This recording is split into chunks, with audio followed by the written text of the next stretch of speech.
जय हिंद दोस्तों, कैसे हैं आप सभी। दोस्तों आज के इस खास और इन्फॉर्मेटिव वीडियो में मैं आपको राजस्थान के बहुत ही फेमस और खूबसूरत हिल स्टेशन माउंट आबू की सैर कराने के साथ साथ माउंट आबू यात्रा की संपूर्ण जानकारी बताऊंगा। तो अगर आप भी माउंट आबू की शानदार वादियों में घूमने की प्लानिंग बना रहे हैं तो आप एकदम सही वीडियो देख रहे हैं। ये वीडियो आपकी बहुत हेल्प करेगा।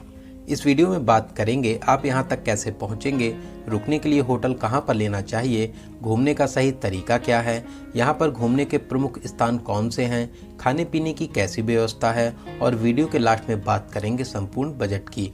तो माउंट आबू टूर की A to Z complete information के लिए वीडियो को एक बार पूरा जरूर देखें। दोस्तों ऐसे तो राजस्थान रेत और गर्मी के लिए जाना जाता है, लेकिन माउंट आबू राजस्थान का वो प्लेस है जहां गर्मी में भी सर्दी का एहसास होता है। अरावली पहाड़ियों से घिरा हुआ ये खूबसूरत प्लेस राजस्थान का एकमात्र हिल स्टेशन है। माउंट आबू अपने सीनिक व्यूज, लेक, प्राचीन मंदिर, योग साधना और खुशनुमा मौसम के लिए बहुत फेमस है। पूरे साल ही लाखों लोग यहाँ पर मस्ती करने आते हैं, चाहे बड़े हों या बूढ़े, बच्चे हों या कपल्स, ये प्लेस सभी के लिए बेस्ट प्लेस रहता है। तो चलिए फिर वीडियो में आगे बढ़ते हैं और एकदम शुरू से शुरू करते हैं और जानते हैं आप यहाँ तक कैसे पहुँचेंगे। बात करें ट्रेन की तो यहाँ पर well connected Abu road railway station है जो माउंट आबू से 30 किलोमीटर दूरी पर स्थित है। रेलवे स्टेशन के बाहर से हर समय शेयरिंग और प्राइवेट टैक्सीज मिल जाती हैं। वहीं 500 मीटर दूरी पर बस स्टैंड है जहां से माउंट आबू के लिए बसेस मिल जाती हैं। बस वाले इस दूरी के लिए 60 से 70 रुपये, शेयरिंग में 100 से 120 रुपये और प्राइवेट टैक्सी वाले 800 से 1000 रुपये का चार्ज करते हैं। वहीं आसपास के शहरों और राज्यों से यहाँ के लिए डायरेक्ट बसेस मिल जाती हैं। दिल्ली, हरियाणा और पंजाब से बस की कनेक्टिविटी बहुत अच्छी है। इसके अलावा बहुत से लोग अपनी खुद की कार से भी यहाँ तक आते हैं। यहाँ पर प्राइवेट पार्किंग के साथ साथ मैक्सिमम होटल्स में पार्किंग फैसिलिटीज़ मिल जाती है। वहीं बात करें फ़्लाइट की, अगर आप फ़्लाइट से आना चाहते हैं तो यहाँ का nearest airport Maharana Pratap airport Udaipur में है जो माउंट आबू से 175 किलोमीटर दूर है। उदयपुर तक आने के बाद में आप बस, ट्रेन या टैक्सी से यहाँ तक आ जाएंगे। तो चलिए बहुत ही शानदार पहाड़ी रास्तों को पार करते हुए अब हम लोग पहुँच चुके हैं माउंट आबू और अब हम लोग बात करते हैं रुकने के लिए होटल कहाँ पर लेना चाहिए। दोस्तों ऐसे तो पूरे माउंट आबू में होटल्स बने हुए हैं, लेकिन मैं आपको एडवाइस करूंगा आप बस स्टैंड के पास में, सर्किल चौक के पास में, गुरुद्वारा या अंबेडकर चौक के पास में, इसके अलावा नक्की लेक से 100 से 200 मीटर रेंज में कहीं पर भी होटल ले सकते हैं। यहाँ पर होटल्स की स्टार्टिंग 1000 से 1200 रुपये में हो जाती है। 1500 से 2000 के बजट में आपको बहुत ही अच्छा होटल मिल जाएगा। इसके अलावा 3000, 5000, 10,000 तक के बजट में यहाँ पर होटल्स मिल जाएंगे। तो चलिए एक अच्छा सा रूम लेने के बाद में अब हम लोग जानते हैं यहाँ पर घूमने का सही तरीका क्या है।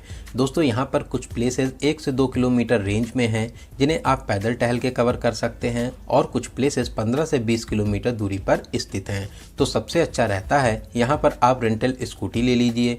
स्कूटी वाले 500 से 600 रुपये पर डे का चार्ज करते हैं। पेट्रोल आपको अलग से डलाना रहता है। इसके अलावा अगर आप फैमिली के साथ में हैं तो दूर वाले प्लेसेस के लिए आप टैक्सी बुक कर लीजिए। टैक्सी वाले एक दिन के लिए 3500 से 4000 रुपये का चार्ज करते हैं। तो दोस्तों पहले दिन हम लोग पास वाले प्लेसेस को कवर करेंगे। तो सबसे पहले हम लोग चलेंगे नक्की लेक साइड। दोस्तों यहाँ पर बहुत बड़ी लेक है और लेक के चारों तरफ नक्की सर्किल पाथ बना हुआ है जिसकी डिस्टेंस 2.5 किलोमीटर है। इस रूट पर बहुत से पॉइंट्स हैं। तो सबसे पहले हम लोग चलेंगे श्री रघुनाथ मंदिर। दोस्तों ये मंदिर बहुत ही प्राचीन है, लेकिन इस मंदिर को नया स्वरूप दिया गया है। यहाँ पर आप प्रभु श्री राम, माता सीता और हनुमान जी के दर्शन कर पाएंगे। ये प्यारा सा मंदिर बहुत ही भव्य शैली में बना हुआ है। यहाँ पर दर्शन करके आपको बहुत ही अच्छा लगेगा। दोस्तों अगर आप चाहें तो टोड रॉक भी जा सकते हैं। यहाँ तक पहुँचने के लिए 250 सीढ़ियाँ चढ़नी रहती है। यहाँ पर बड़ी सी चट्टान है जो मेढक जैसी दिखती है, इसीलिए इस चट्टान को टोड रॉक कहा जाता है। यहाँ से माउंट आबू के बहुत ही प्यारे नज़ारे देखने को मिलते हैं। आप चाहें तो यहाँ पर भी घूमने आ सकते हैं। दोस्तों नक्की पाथ पर थोड़ा सा ही आगे बढ़ने पर हनुमान जी का भी मंदिर है। आप यहाँ पर भी आशीर्वाद लेते हुए आगे बढ़ सकते हैं। तो चलिए घूमते हुए अब हम लोग आ चुके हैं भारत माता मंदिर साइड में। दोस्तों यहाँ पर बच्चों के लिए बहुत सी फन और गेमिंग एक्टिविटीज़ मिल जाती हैं। आप यहाँ पर बहुत ही अच्छे से एंजॉय कर सकते हैं। तो तो चलिए हम लोग घूमते हुए पहुंच चुके हैं नक्की लेक बोटिंग पॉइंट के पास में। दोस्तों यहाँ पर आप बोटिंग का भी मज़ा ले सकते हैं। बोटिंग के लिए शाम का टाइम सबसे अच्छा रहता है। बोटिंग के चार्ज की बात करें तो पैडल बोट के लिए 200 रुपये पर पर्सन और शिकारा बोट के लिए शेयरिंग में 250 रुपये पर पर्सन का चार्ज लेते हैं। दोस्तों नक्की लेक के चारों तरफ फैली पहाड़ियाँ यहाँ की खूबसूरती में चार चांद लगाती हैं। नक्की लेक एक आर्टिफिशियल लेक है जिसके निर्माण की अलग अलग कहानियाँ हैं। मान्यताओं के अनुसार ऐसा माना जाता है देवताओं ने अपने नाखूनों से खोदकर इस झील का निर्माण किया था। पहले इसका नाम नक्की झील था जिसे अब नक्की झील कहा जाता है। तो यहाँ पर घूमने और मस्ती करने के बाद में शाम को अब हम लोग चलेंगे हनीमून पॉइंट, जिसका रास्ता नक्की सर्किल पास से ही जाता है। लगभग 1 किलोमीटर पैदल चलकर आप हनीमून पॉइंट के पास में आ जाएंगे। दोस्तों यहाँ पर शाम को बहुत भीड़ होती है। लोग यहाँ पर बैठकर सनसेट के शानदार नज़ारों को देखते हैं। यहाँ से सनसेट के बेहतरीन नज़ारे देखकर आपका दिल खुश हो जाएगा। आप यहाँ पर घूमने जरूर आइए।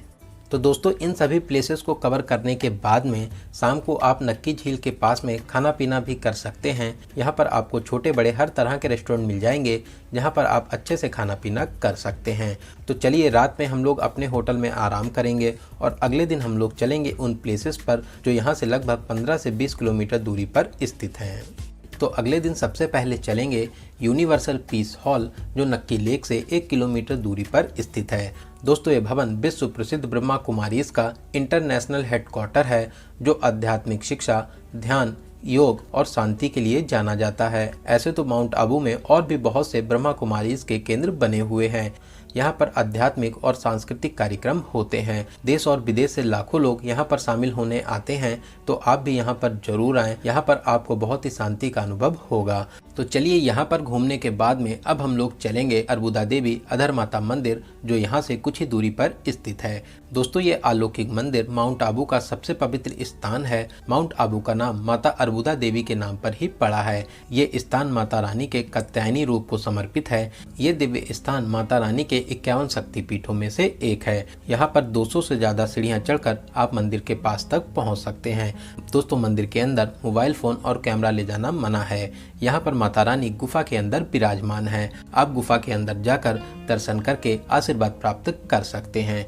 तो चलिए यहाँ पर दर्शन करने के बाद में अब हम लोग चलेंगे श्री सोमनाथ महादेव मंदिर में दर्शन करने। दोस्तों ये मंदिर माउंट आबू के प्रमुख मंदिरों में से एक है।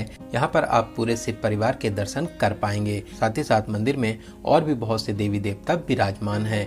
मंदिर के पास में पवित्र कुंड भी बना हुआ है जहाँ पर आप बड़ी बड़ी रंग बिरंगी मछलियों के दर्शन भी कर सकते हैं। दोस्तों बहुत ही प्यारा स्थान है। यहाँ पर दर्शन करके आपको बहुत शांति मिलेगी। तो आप यहाँ पर भी दर्शन करने जरूर आएं। तो यहाँ पर दर्शन करने के बाद में अब हम लोग चलेंगे विश्वविख्यात दिलवाड़ा मंदिर में दर्शन करने। दोस्तों ये मंदिर जैन धर्म के तीर्थंकरों को समर्पित है जो 5 मंदिरों का एक अद्भुत समूह है। मंदिर के अंदर मोबाइल फोन और कैमरा ले जाना मना है। आप लॉकर में अपना सारा सामान जमा कर सकते हैं। दोस्तों इस मंदिर का निर्माण 11वीं से 13वीं सदी के बीच में हुआ था। मंदिर की अद्भुत कारीगरी और नक्काशी देखकर आप दंग रह जाएंगे। सच में बहुत ही भव्य और दिव्य मंदिर बना हुआ है। तो दोस्तों यहाँ पर दर्शन करने के बाद में आप ट्रैवर्स टैंक भी जा सकते हैं। ये एक वाइल्ड लाइफ सेंचुरी है। यहाँ पर आप बहुत से जीव जंतुओं को देख पाएंगे। अगर आपके पास में 2 से 3 घंटे हैं तो आप अपनी लिस्ट में इस प्लेस को भी शामिल कर सकते हैं। तो चलिए अब हम लोग चलेंगे यहाँ के most visited place Guru Shikhar जो माउंट आबू से 15 किलोमीटर दूर स्थित अरावली की सबसे ऊंची चोटी है। तो पहाड़ी रास्तों को पार करते हुए अब हम लोग पहुंच चुके हैं गुरु शिखर। दोस्तों मार्केट और सीढ़ियों को पार करके आपको ऊपर तक आना होता है। यहाँ पर भगवान विष्णु के अवतार दत्तात्रेय जी का प्राचीन मंदिर भी स्थित है। आप यहाँ पर दर्शन जरूर करें। फिर कुछ सीढ़ियाँ चढ़कर आप सबसे ऊपर चोटी पर आ जाएंगे। यहाँ से दूर तक फैले अरावली पहाड़ियों के नज़ारों को देखकर आपका दिल खुश हो जाएगा। दोस्तों सच में बहुत ही प्यारा प्लेस है। आप अपनी यादों के लिए यहाँ पर प्यारी प्यारी फोटो शूट जरूर कराएं। यहाँ पर एक छोटा सा मंदिर भी है जहाँ पर आप दर्शन कर सकते हैं। तो यहाँ पर लगभग आधे से 1 घंटा घूमने के बाद में अब हम लोग नीचे वापसी करेंगे। रास्ते में ही शूटिंग पॉइंट है जहाँ पर आप रुककर अपनी यादों के लिए प्यारी प्यारी फोटो शूट करा सकते हैं। साथ ही यहाँ पर बैठकर सुकून भरे पलों को भी बिता सकते हैं। तो चलिए इन प्लेसेस को कवर करने के बाद में अब हम लोग चलेंगे अचलगढ़ जो गुरु शिखर से लगभग 8 किलोमीटर दूरी पर स्थित है। दोस्तों ये स्थान अपने में ही बहुत अनोखा है।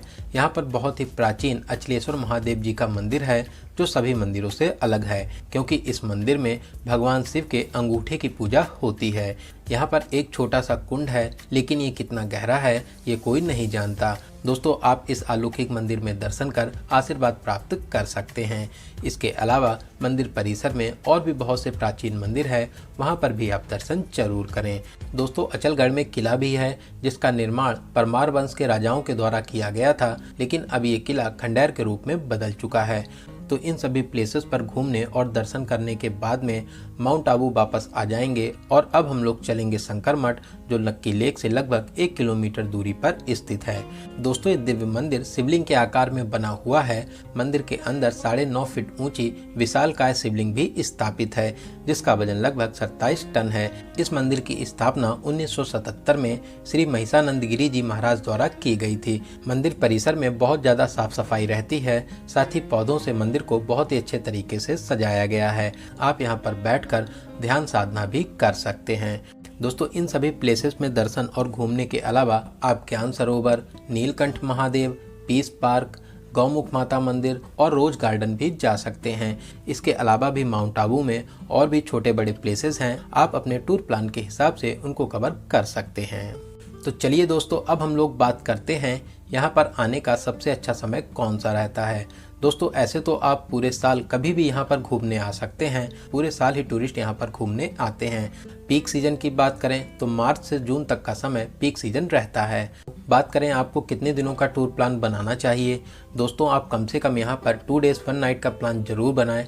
इसके अलावा 3 डेज और 2 नाइट का प्लान इनफ रहता है। इतने टाइम में आप सभी प्लेसेस को बहुत ही अच्छे तरीके से कवर कर लेंगे। तो चलिए दोस्तों अब हम लोग बात करते हैं सबसे ज़रूरी क्वेश्चन बजट की। कितने बजट में आप इस प्यारे से टूर को कवर कर लेंगे। दोस्तों अगर आप 2 लोग हैं और आप 3 डेज और 2 नाइट का प्लान बनाते हैं तो आप 8,000 से 10,000 प्लस ट्रेन टिकट इतने बजट में बहुत ही अच्छे तरीके से इस टूर को कवर कर लेंगे।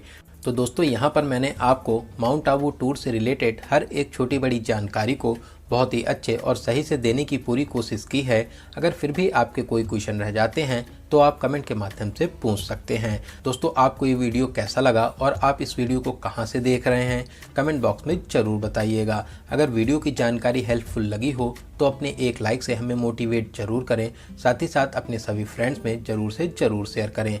वहीं अगर अभी तक आप हमारी फैमिली यात्रा मित्र से नहीं जुड़े हैं तो प्लीज़ चैनल को सब्सक्राइब जरूर करें, साथ ही साथ बेल आइकन प्रेस करने के बाद में ऑल नोटिफिकेशन को जरूर क्लिक करें। तो चलिए दोस्तों अब मिलते हैं किसी ऐसे ही इन्फॉर्मेटिव वीडियोस में। तब तक आप अपना और अपने परिवार का बहुत ज़्यादा ख्याल रखें।